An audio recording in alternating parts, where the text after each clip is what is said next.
Hello everyone, welcome to our YouTube channel math study point. अपन पढ़ रहे हैं एनजीओ के लिए साइंस की क्लासेज। उसमें अपन ने 2 से 3 क्लासें अपनी कंप्लीट हो चुकी हैं। आई होप आपको वो बहुत ही अच्छे वे से समझ में आए होंगे। अब पढ़ते हैं उनसे अपन नेक्स्ट वाली क्लासेज कुछ बेहतरीन क्वेश्चंस के साथ। तो अपन फाइंड आउट करते हैं अपने क्वेश्चंस फाइंड आउट करने वाले हैं किस चैप्टर के, किस सब्जेक्ट के, केमिस्ट्री सब्जेक्ट के। ठीक है, तो देखो अपन फाइंड आउट करते हैं, एक एक क्वेश्चन लेते हैं। वन लाइनर क्वेश्चंस हैं।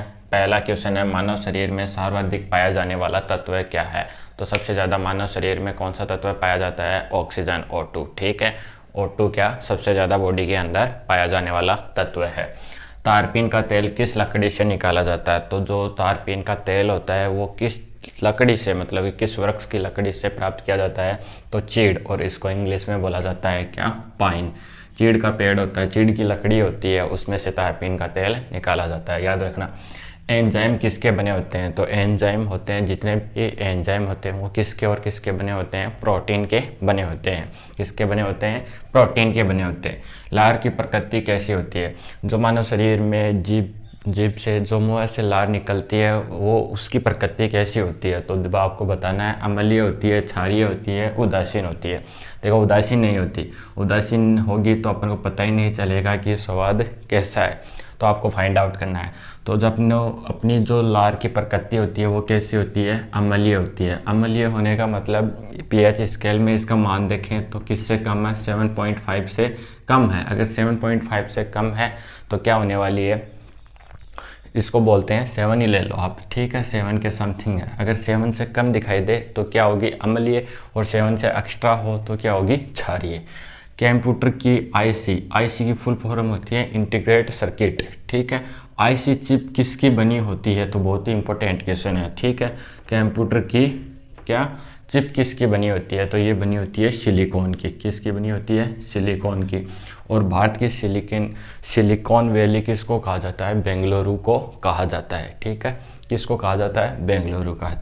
तो देखो जीके का भी एक क्वेश्चन आ गया कि इंडिया की सिलिकॉन वैली किसको कहा जाता है? बेंगलुरु को, क्योंकि वहाँ पे सबसे ज़्यादा कंप्यूटर चिपें तैयार की जाती है। ठीक है, फिर देखो अश्रु गैस होती है। अश्रु गैस कभी भीड़ भाड़ वाले इलाके में क्या उपद्रव हो गया तो उस भीड़ को तितर बितर करने के लिए अश्रु गैस का यूज किया जाता है, जिसका नाम है अल्फा क्लोरोएसिटोफिनोन, या फिर इसका दूसरा नाम है क्या? एक्रोलीन। याद रखना, ये भी वही इंपॉर्टेंट है, अश्रु गैस। ठीक है, अल्फा क्लोरोएसिटोफिनोन या फिर एक्रोलीन। फिर आगे चलते हैं, नेक्स्ट वाला क्वेश्चन, रेडियो कार्बन डेटिंग विधि किसके काम आती है?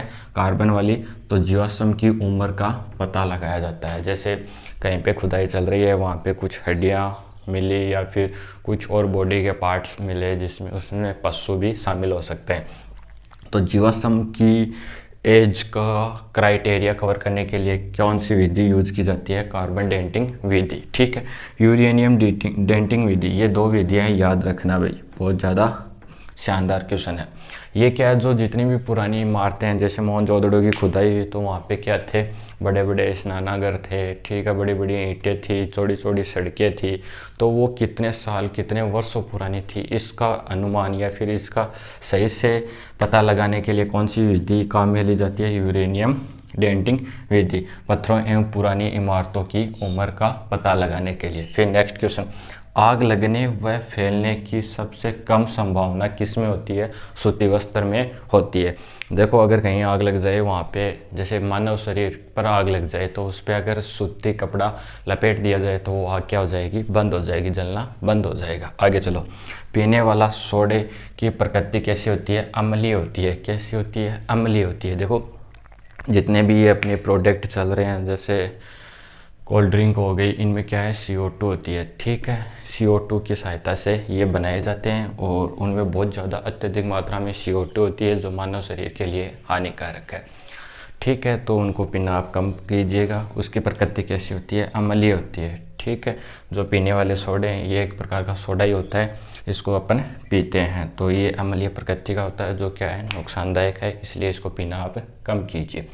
तो अपने कितने क्वेश्चन हो गए? इतने क्वेश्चन हो गए। अब पढ़ते हैं इनसे नेक्स्ट वाले क्वेश्चंस। इनसे पहले मैं आपको एक बार रिपीट कर देता हूँ। देखो मानव शरीर में सबसे ज़्यादा अधिक मात्रा में कौन सा तत्व पाया जाता है? ऑक्सीजन पाया जाने वाला है। तारपीन का तेल है किसकी लकड़ी से निकाला जाता है? चीड़ के पेड़ से या फिर चीड़ की लकड़ी से। एंजाइम किसके बने होते हैं? एंजाइम सबसे ज़्यादा क्या शक्तिशाली क्या होता है? प्रोटीन के बने होते हैं। लार की प्रकृति क्या होती है? अम्लीय होती है। कैसी होती है? अम्लीय होती है। कंप्यूटर की चिप जो इंटीग्रेटेड सर्किट है जो सब में लगी होती है, मोबाइल में होती है और क्या होती है? कंप्यूटर में लगी होती है, किसकी बनी होती है? सिलिकॉन की।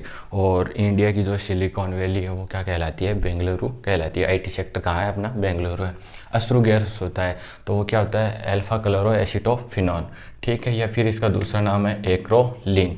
रेडियो कार्बन डेटिंग विधि द्वारा जीवाश्म की एज का क्राइटेरिया फाइंड आउट करते हैं और यूरेनियम डेटिंग विधि द्वारा पुरानी इमारतों का क्राइटेरिया फाइंड आउट करते हैं। आग लगने व फैलने का सबसे कम संभावना किस में होती है? सूती वस्त्रों में होती है। पीने वाला सोडा होता है उसकी प्रकृति कैसी होती है? उसकी प्रकृति अम्लीय होती है। आई थिंक आपको समझ में आ गए होंगे। बहुत ही इजी क्वेश्चन है, वन लाइनर क्वेश्चन है, बहुत ही अच्छे वैसे मैं आपको फाइंड आउट करवा रहा हूँ। बहुत ही सिंपल है, बस आपको दिमाग में रखना है कि जैसे ये क्वेश्चन आ गया कंप्यूटर में चिप सिलिकॉन तो पूरे इंडिया में देखें तो सबसे ज़्यादा जो आईटी का काम होता है वो कहाँ होता है? बेंगलुरु से होता है, ठीक है। तो ये अपने दिमाग में होना चाहिए कि सिलिकॉन वैली कहाँ है? बेंगलुरु में है। अब चलो अपन फाइंड आउट करते हैं नेक्स्ट वाले क्वेश्चंस। इन क्वेश्चंस को आप या तो स्क्रीनशॉट ले लो, फिर इनसे क्या कर लो, आप अपनी नोटबुक में छाप लो, ठीक है। 1 मिनट के लिए स्क्रीनशॉट ले लो, वरना जिस टाइम पे ये पढ़ाए जाएँ उस टाइम पे आप एक एक क्वेश्चन को अपनी नोटबुक में लिख लेना। चलो अब पढ़ते हैं इनसे नेक्स्ट वाले क्वेश्चंस। अब अपन फाइंड आउट करते हैं अपने नेक्स्ट वाले क्वेश्चन। देखो पहला नेक्स्ट क्वेश्चन कौन सा है कि बोरिक अम्ल क्या है? तो ये क्या है? एक मर्दूल प्रतिरोधी है, यानी कि ये किसका काम करता है? एंटीसेप्टिक का क्रीम, वो एंटीसेप्टिक का काम करता है। सेकंड क्वेश्चन देखो, डीडीटी की फुल फॉर्म क्या होती है? डीडीटी की फुल फॉर्म क्या होती है? बड़ा इंपॉर्टेंट है, इसको इंपॉर्टेंट लगा के आप रख लेना कि डीडीटी की क्या फुल फॉर्म होती है और ये किसके काम आने वाली है। तो इसकी फुल फॉर्म होती है डाइक्लोरो डाइफेनिल ट्राइक्लोरो एथेन, ठीक है। दोबारा से बोल रहा हूँ, डाइक्लोरो डाइफेनिल ट्राइक्लोरो एथेन। ये किसके काम में आती है? ये एक कीटनाशक के काम में आती है। किसके काम आती है? कीटनाशक के काम आने वाली है। कीटनाशक ऐसे लिखा जाएगा ना? हाँ, ऐसे ही लिखा जाएगा। फसलों में जो काम में ली जाती है, जो कीटनाशक होती हैं, उसमें डीडीटी का अपन क्या करते हैं? छिड़काव करते हैं। आई थिंक आप समझ गए होंगे। आगे वाला क्वेश्चन, गैसोलीन का पर्याय क्या है? देखो गैसोलीन कैसे क्या होता है? प्राकृतिक पेट्रोलियम पदार्थ क्या कहलाते हैं? गैसोलीन कहलाते हैं। तो देखो पेट्रोल को क्या बोल सकते हैं अपन? गैसोलीन बोल सकते हैं। फिर आगे चलो, आसानी से झाग न देने वाला जल कौन सा कहलाता है? कठोर जल कहलाता है। देखो मृदुल जल होगा उसमें अपन कोई भी वॉशिंग सोडा डालेंगे वो क्या हो जाएगा? अधिक मात्रा में झाग देने वाला है। बट कठोर जल में क्या है कि वो अपन वॉशिंग सोडा डालेंगे तो वो झाग कम देगा। आई थिंक आप समझ गए होंगे। नेक्स्ट क्वेश्चन, गुब्बारों को उड़ाने में काम में लाई जाने वाली गैस कौन सी है? Hydrogen gas. हाइड्रोजन गैस कैसे? सबसे हल्की होने के कारण क्या गुब्बारों को उड़ाने में ये क्या करती है? काम करती है। और जो अपने व्हीकल होते हैं उनको टायरों को ठंडा रखने के लिए कौन सी गैस यूज़ की जाती है? उसमें नाइट्रोजन गैस यूज़ की जाती है, मैंने आपको कल ही बताया था।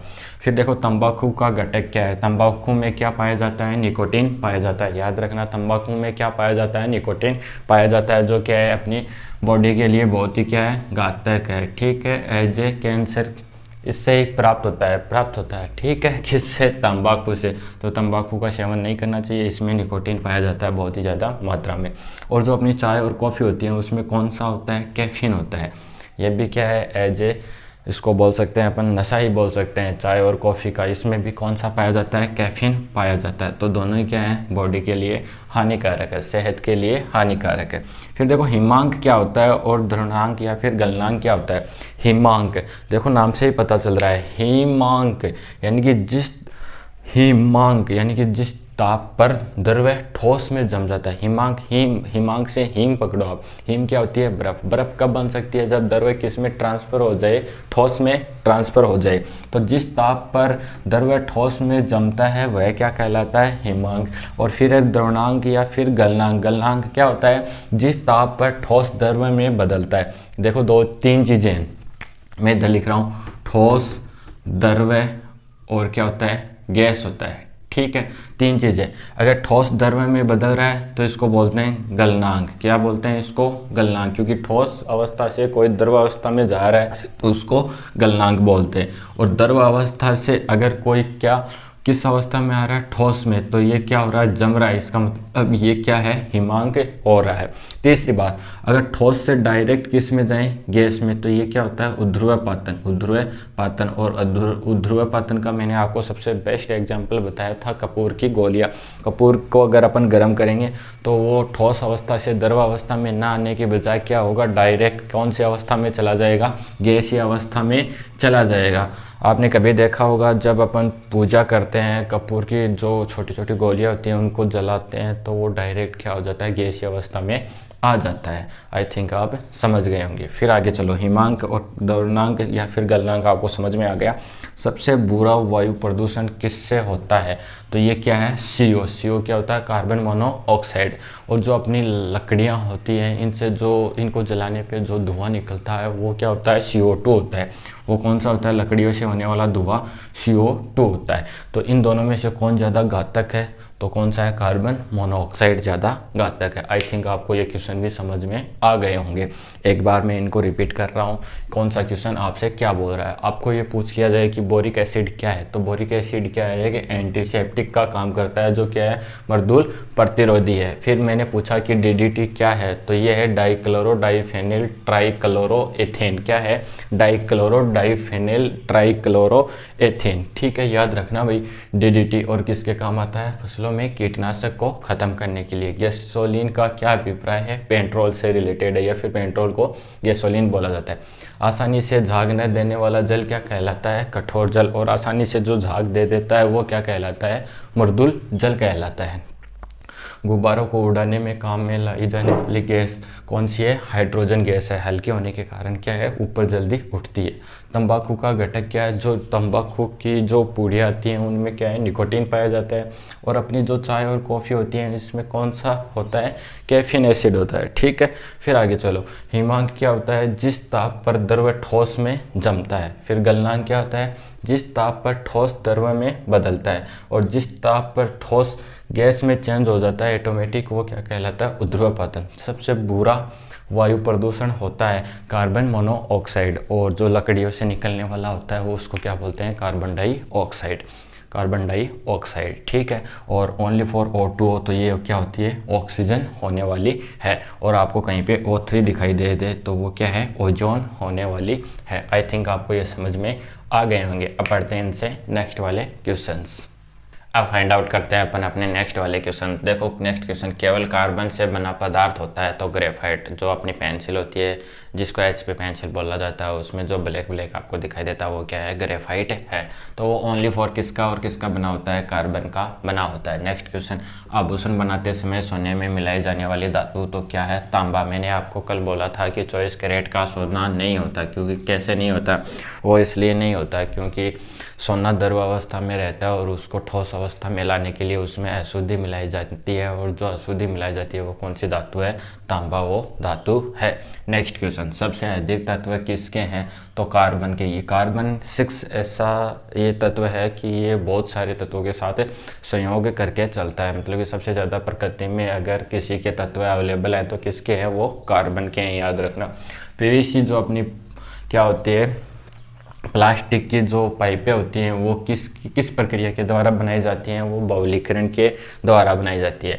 अब आपको एक कमेंट बॉक्स में कमेंट करके बताना है कि जो PVC होता है, ठीक है, इसकी फुल फॉर्म क्या होती है। आज का क्वेश्चन आपके लिए यही है कि जो PVC वर्ड यूज किया है, जो प्लास्टिक होती है PVC, इसकी फुल फॉर्म क्या होती है। तो देखो, जो PVC प्लास्टिक की पाइपें या फिर जो भी अपन प्लास्टिक की वस्तुएं बनाते हैं वो किसके द्वारा बनाई जाती है? वो बहुलीकरण के कारण, बहुलीकरण के कारण बनती है। यानी कि बहुलीकरण क्या होता है? एक ही तत्व नहीं बोल सकते, एक ही जो पदार्थ है उसके बार बार ठीक है, उसको बहुत सारे टाइम पे कंपैरिजन करके और फिर उसको बनाया जाता है। ठीक है, फिर मानव शरीर में सबसे अधिक मात्रा में पाया जाने वाला पदार्थ क्या होता है? बताओ। प्रोटीन सबसे अधिक पाई जाती है, फिर जल पाया जाता है। तो बेसिक सा आपको पता होगा कि मानव बॉडी में 70% क्या पाया जाता है? जल ही पाया जाता है। तो मानव शरीर में सबसे अधिक पाया जाने वाला पदार्थ क्या हो गया? जल हो गया। विटामिन सी को वैज्ञानिक नाम क्या है? एस्कॉर्बिक अम्ल। ठीक है, आपको जितने भी विटामिन हैं इनके वैज्ञानिक नाम याद रखने हैं। ठीक है, अब देखो सब तो पढ़ा नहीं सकते कि इतने विटामिन हैं ऐसे, तो उन पे तो एक क्लास बन जाएगी। ठीक है, तो आप क्या करो, जितने भी विटामिन हैं इनके जो वैज्ञानिक नाम है वो याद कर लेना। ठीक है, फिर देखो इंसुलिन की कमी से कौन सा रोग होता है? डायबिटीज़। ये आई थिंक सबको पता होगा। फिर ये कुछ इंपॉर्टेंट्स मैंने विटामिन लिए A B C D। Vitamin A की कमी से होने वाला रोग रतौंधी रोग। फिर विटामिन बी की कमी से बेरी रोग। विटामिन सी की कमी से स्कर्वी रोग। विटामिन डी की कमी से रिकेटस रोग। और विटामिन डी का सबसे अच्छा स्रोत क्या है? सूर्य से आने वाली उष्मा। ठीक है, अगर जिसको विटामिन डी की कमी लगे वो सूर्य बाहर निकले घर से और विटामिन डी सूर्य महाराज से क्या करे? प्राप्त करे। तो आई थिंक आज की क्लास में अपन इतना ही पढ़ेंगे। और आपको एक क्वेश्चन का आंसर देना है कि जो पीवीसी होती है इसकी फुल फॉर्म क्या होती है। आई थिंक आज में जो भी आपने जितना भी पढ़ा है वो आपको बहुत ही अच्छे वे से समझ में आ गया होगा। आप पढ़ते हैं अपन अपनी नेक्स्ट वाली क्लास में। तब तक आपको बहुत सारा थैंक्स, और इस क्वेश्चन का जवाब देना ना भूले। ठीक है, इम्पोर्टेंट भी है, एग्जाम में आ सकता है। चलो फिर मिलते हैं नेक्स्ट वाली क्लास में। तब तक आपको एक बार बहुत सारा थैंक्स, दोबारा से बहुत सारा थैंक्स।